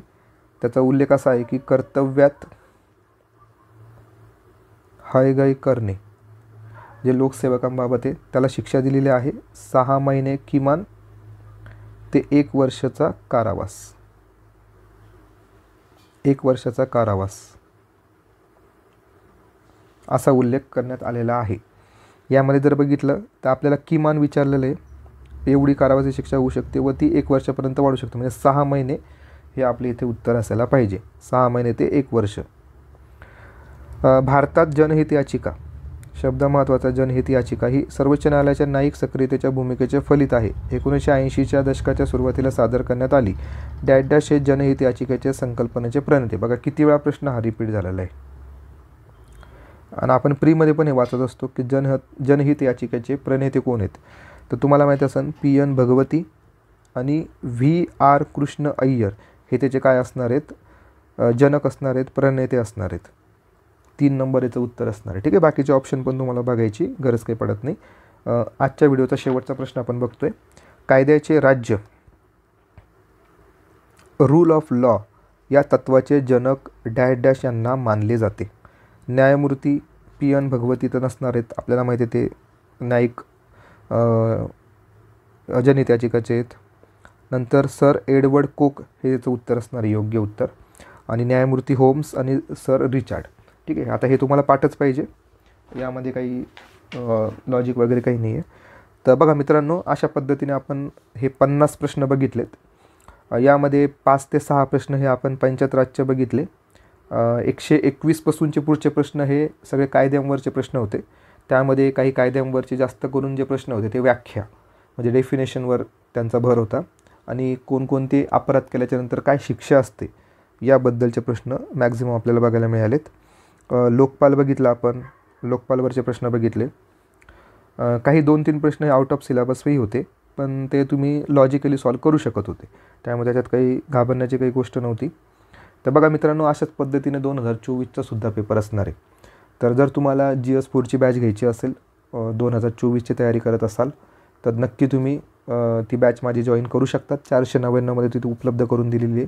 त्यामध्ये तुमचं ॲप्रोच बिल्डिंग होईल आणि 5 वर्षाच्या सगळ्या प्रश्नपत्रिका तुम्हाला चांगल्या पद्धतीने समजून घेता येतील. तर हा व्हिडिओ पूर्ण बघितल्याबद्दल सर्वप्रथम धन्यवाद. व्हिडिओला लाईक करा, शेअर करा. थँक्यू.